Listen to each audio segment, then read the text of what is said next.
हाँ बोलिए, जिनको शंका हो माइक ले लीजिए। नमस्ते जी। माइक स्विच ऑन नहीं चल रहा। हाँ जी, हाँ जी, हाँ जी। तो उसमें ज्यादा इम्पोर्टेंट किसका है? मानसिक, शारीरिक और मानसिक दो तरह का स्वास्थ्य मैंने बताया। तो आपने पूछा इनमें से ज़्यादा इम्पोर्टेंट कौन सा है। मेरा उत्तर है मानसिक स्वास्थ्य ज़्यादा इम्पोर्टेंट है। आज सब आदमी टेंशन में परेशान है, दुखी हैं। काम, क्रोध, लोभ, ईर्ष्या, द्वेष, अभिमान, जलन, ये मानसिक बीमारियां हैं। आयुर्वेद में इसको रोग बताया। रोग, जिसको काम क्रोध का समस्या है वो रोगी है, मानसिक रूप से रोगी है। तनाव में रहता है, चिंता में रहता है, हैं, दूसरे को धमकाता रहता है, बेवकूफ़ बनाता है, मूर्ख बनाता है, धोखा देता है। ये सारे मानसिक रोग हैं। तो इनकी इम्पोर्टेंस ज़्यादा है, इनको ठीक करना पहले ज़रूरी है। और उसका उपाय यही है, संध्या, हवन, ध्यान, स्वाध्याय, सत्संग। जी बोलिए।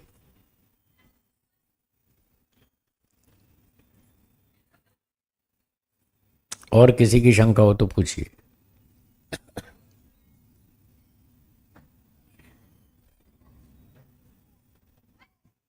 नमस्ते स्वामी। नमस्ते जी। हम समाज में जाते हैं और वेद का सब गुणगान करते हैं, प्रचार करते हैं। तो दूसरे संप्रदाय वाले जो लोग कभी मिलते हैं हमको, वो ऐसा क्वेश्चन करते हैं कि भाई आप वेद करे जाए, दोनों ने हमारे शास्त्र को नष्ट किया। ठीक है। तो अभी जो आप वेद की बात कर रहे हो वो वेद पूरे पूरे विशुद्ध हो, आप कैसे बता सकते हो? तो उसका आंसर हमारे पास नहीं होता है उनके पास घी है खाने को, जी। वो शुद्ध घी खा रहे हैं या अशुद्ध खा रहे हैं?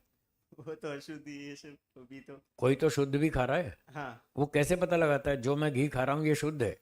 हम्म, उसकी कसौटियाँ हैं, घी की कसौटी हैं, जिस कसौटी पे टेस्ट कर लेते हैं ये घी शुद्ध है या अशुद्ध है, मिलावटी है, पता लगता है। हाँ, वो लेबोरेटरी में पता लगता है ना। हम्म। तो ऐसे वेदों को भी टेस्ट करने की लेबोरेटरी है, उसमें भी कसौटियाँ हैं। उस पर टेस्ट करके पता चलता है कि कौन सी पुस्तक ठीक है और कौन सी में मिलावट है।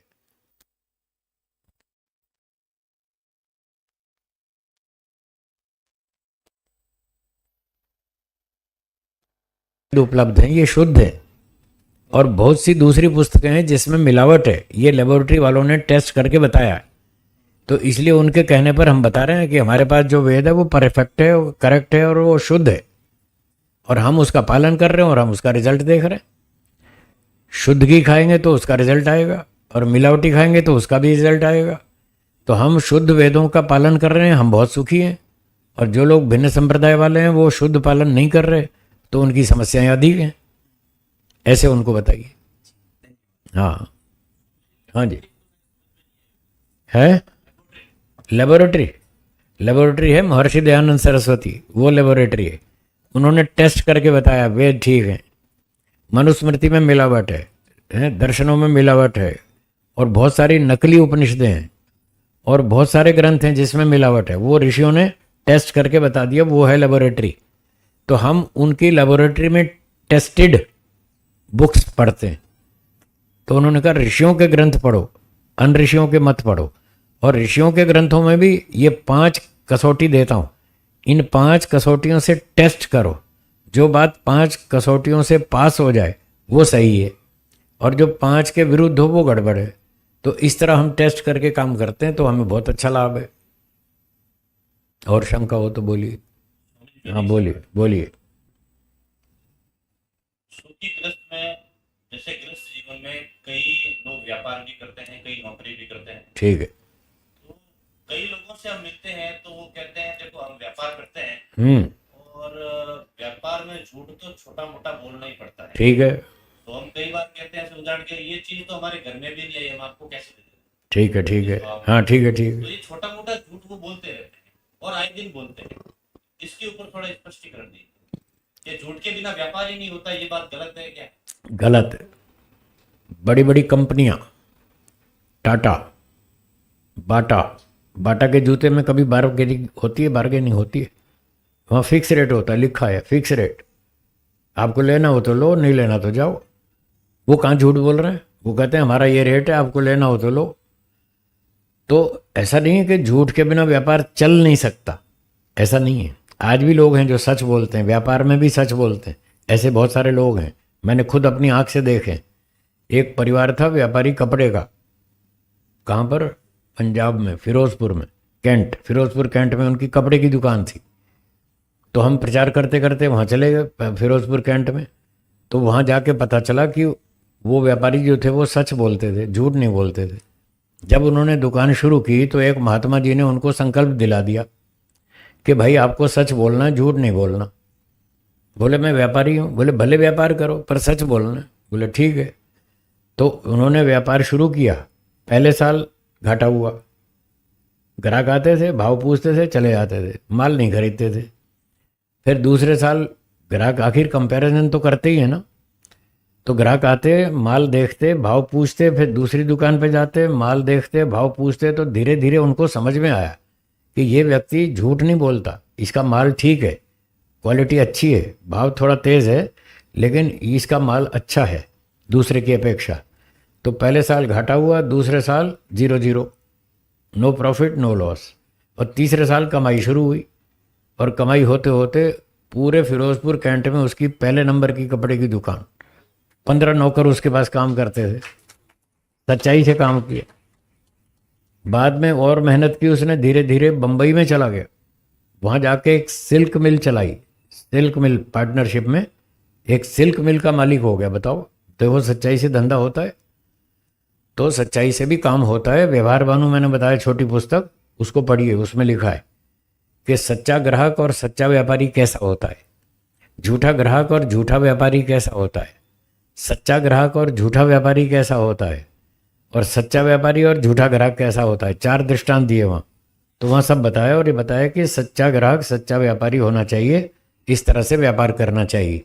कर सकते हैं, थोड़ी दिक्कत आएगी, शुरू में थोड़ी दिक्कत आएगी, धीरे धीरे जम जाएगा। जी स्वामी जी, इसका मैं भी समर्थन करता हूँ। हम्म। कि इस बात का मेरे जीवन में मैंने बहुत प्रयोग करके देखे हैं। जी। और मैं जहाँ तक समझता हूँ कि अगर व्यापारी संकल्पित हो जाए कि मैं व्यावहारिक काम करूंगा और पक्का काम करूंगा, तो आगे चल के उसकी 100% प्रगति होती है। और वो जितनी भी दुकानें आज अच्छे से चल रही है, तो सारी की सारी फिक्स रेट वाली ही चलती है। जी, बारगेनिंग वाली दुकानें नहीं चलती है, व्यय में। हाँ नहीं चलती। हाँ, इसलिए फिक्स रेट और व्यवहारिक काम, जी इसको लोग पसंद करते हैं। किसी भी हालत में लोग पसंद इसको ही करेंगे, ऐसा विश्वास रखते हैं और हमको काम करना चाहिए। बिल्कुल अच्छा बताया आपने। और कोई शंका है? माइक दे दी। नमस्ते स्वामी जी। नमस्ते जी। चल रहा था। हाँ जी। हकीकत तो बात ये है कि कोई भी सच्चे पथ पर चलने वाला साधक अगर अपने जीवन में सच्चाई को अपनाए और इतने संकल्प होकर के अपनाए कि अपने परिवार में रह करके अगर किसी को भी बात गलत लगती है तो लगे, समाज में लगती है तो लगे, और जहां तक उसकी रिलेशनशिप है वहां तक लगे, अगर वो तटस्थ है और सच्चा है तो उसको घबराने की जरूरत नहीं है। और कुछ दिन तक बुराई पैदा होगी, लोगों के, ये आदमी बहुत अड़ियल है, किसी की बात हम इतना बोलते हैं, लेकिन बाद में ऐसा होता है कि उसका जो सच जब उजागर होता है तो इतना प्रतिष्ठित, इतना दैदीप्यमान, इतना लोकप्रिय हो जाता है कि लोग अपने विचारों को सच है या गलत उसको पूछने के लिए उसके पास जाते हैं और उसको समाज में सम्मान मिलता है। जी जी। दूसरी बात, अभी जो शरीर के बारे में चल रहा था, सूक्ष्म शरीर स्थूल शरीर, जैसे मानसिक स्वास्थ्य और शारीरिक स्वास्थ्य जी, इसके बारे में एक थोड़ा सा मैं आपसे परामर्श दूंगा जी कि जो प्राण है ना, प्राण का मतलब शरीर में चल रहा वो नहीं जी। प्राण शक्ति जो परमात्मा ने इस निखिल ब्रह्मांड के कण कण में भर्ती रखी है, ठीक, जिसको सारी वनस्पति जगत, जीव जगत, जितना जीव जगत है, पशु पक्षी जीव जंतु, उसको ग्रहण करते हैं। अगर साधक अष्टांग योग विद्या को प्राप्त करने के लिए साधना करे तो वेद और आपके जैसे प्रवचन मैंने बहुत सुने, ये उसका मतलब ये निकलता है कि वो शक्ति इतनी ग्रहण होती चली जाती है, इतनी ग्रहण होती चली जाती है आत्म चेतना में, शरीर के 6 केंद्रों में, कि वो व्यक्ति ऑटोमेटिक निरोग हो जाता है। प्राण शक्ति प्रवण मतलब प्राण खिंचता है और नाक तक जाता है, जी ऑटोमेटिक प्राण उसका आपका जो श्वास क्रिया है वो ऑटोमेटिक अच्छी हो जाती है, जी वो बिल्कुल निरोग रहता है। एक दूसरा नंबर ये है कि जो मानसिक स्वास्थ्य है ना, उसके लिए ध्यान इतना जरूरी है, इतना जरूरी है। सारा आपका तन, जी आपकी जो फैली हुई ऊर्जा वहाँ एकाग्र होगी, आपके मानसिक स्वास्थ्य को चरम सीमा तक पहुंचा देगी। जी आप एक नंबर का आदमी बन जाओ। जी यहीं पर मैं धन्यवाद धन्यवाद, बहुत बढ़िया, ठीक बताया आपने।